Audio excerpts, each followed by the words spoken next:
All right, everybody. Had another fun-filled day out here at Shilo Cemetery in North Texas, here in Fannin County.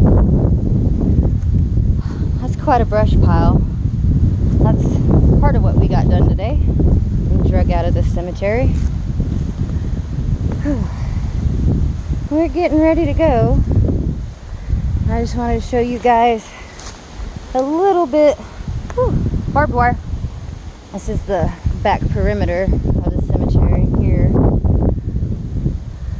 I just wanted to show you guys some of the progress we made before we all go, because we won't be able to come back until it gets much cooler, probably not till October, November.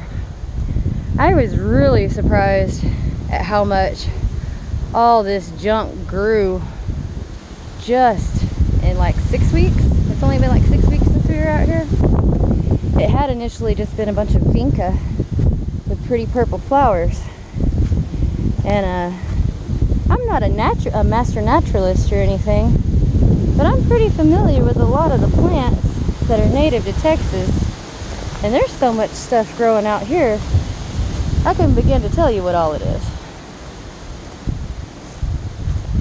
But they made a little bit of progress back through here. A little bit of a trail.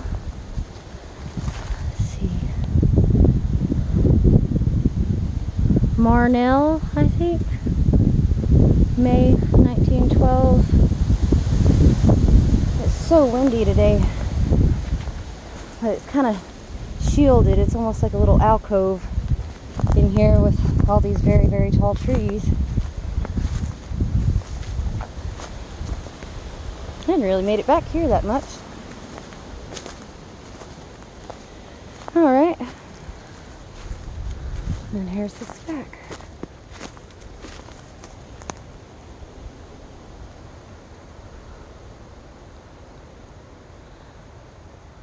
Countess? Okay. Is that... I can't quite read it. The sun's messing with me. George W., son of something something Countess.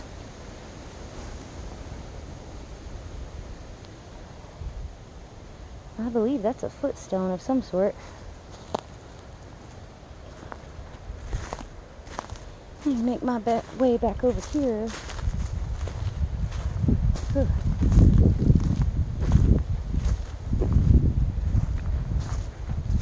It's pretty much just like a jungle still back in this whole section. We did a little bit of path making, hopefully enough to not get grown over between now and the next time we make it out here. Infant Moor.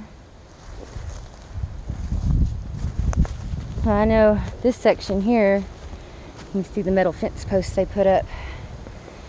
That's one of the gentlemen that's been out here working with us. He's got some ancestors there.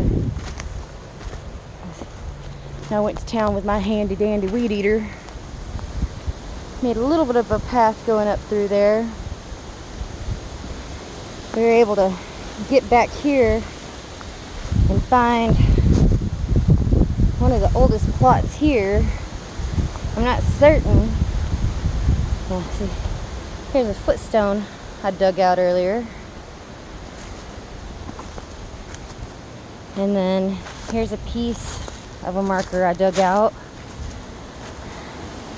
I didn't see a name, but based on the dove, I would presume was an infant or a young child.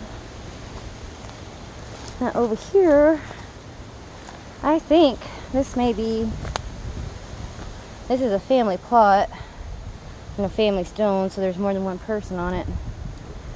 And I believe this is the oldest burial here.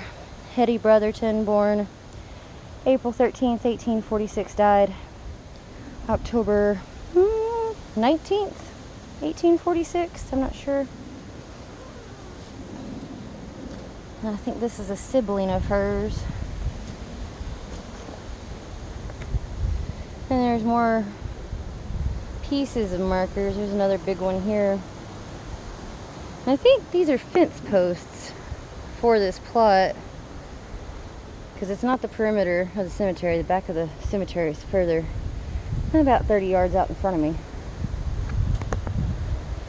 But based on that, I'm not sure if this initially was the front part of the cemetery or not. It just seems like the back part now, because you usually access from the other side.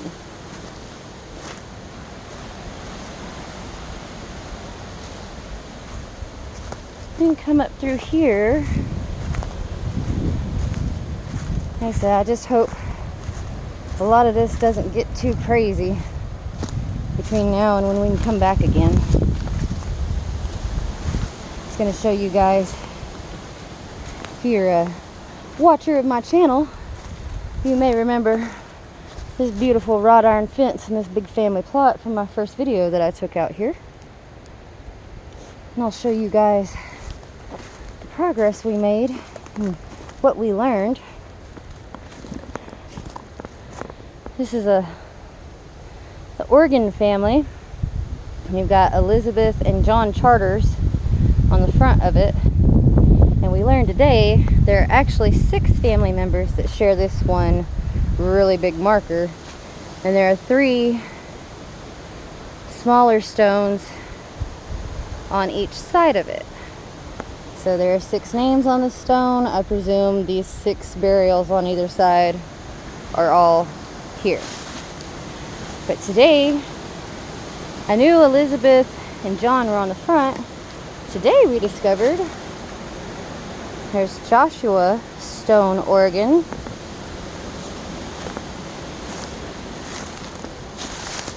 Ooh. Then Mary, Oregon, died 1869, age 17 years.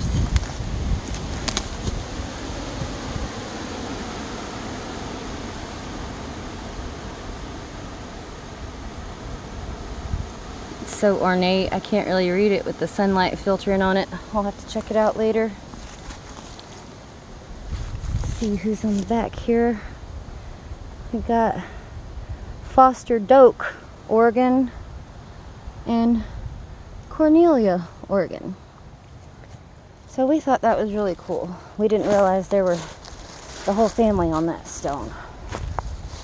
And over here we have OB Stone.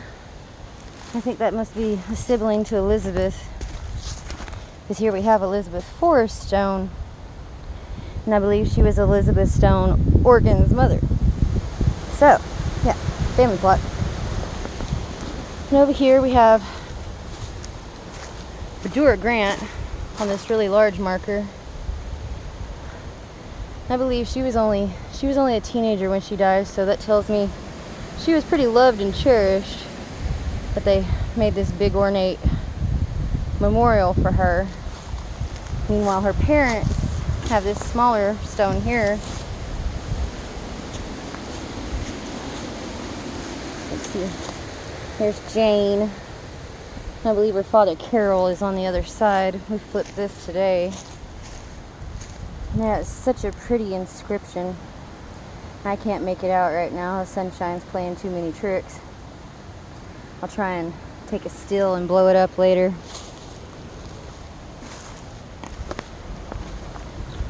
But yeah, it really blew my mind to see how much and how fast all this stuff grew just in 6 weeks. There's the old chain link fence over there. So what we're hoping when we can get back here in the fall, hopefully we can just hit it hard and heavy, and maybe come a few times in the winter and get as much cleared out as we can, so by the time next spring comes it won't be as daunting of a task to try and clear it all up. Let's see who's here. Elizabeth, I believe it's Elizabeth Vandiver, if I recall correctly.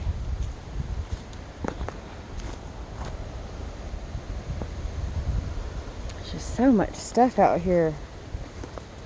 And I can only imagine how beautiful and pristine this place must have been 100, 120 years ago, when all these really big markers were still standing. It's just so monochrome now, everything's so green.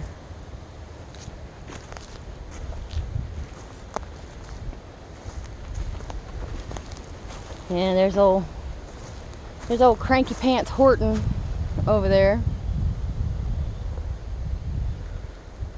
Let's see, we got a little bit of a trail going through here.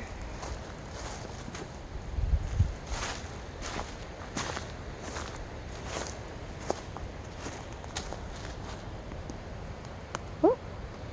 Andrew Edwin Green. He's a young man, looks like he was only 7 or 8.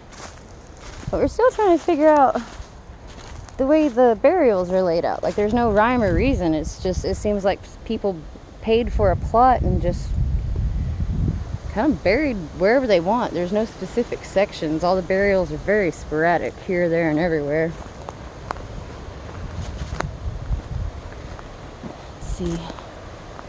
And there's Lindsay Grant. I found, or not Lindsay Grant, Lindsay Campbell.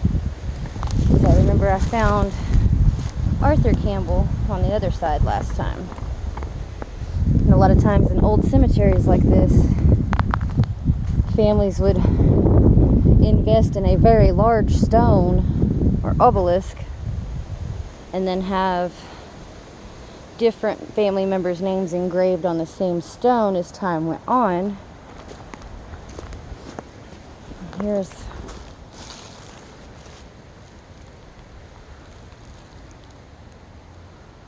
I believe that's Irvin.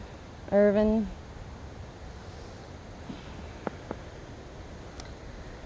yeah,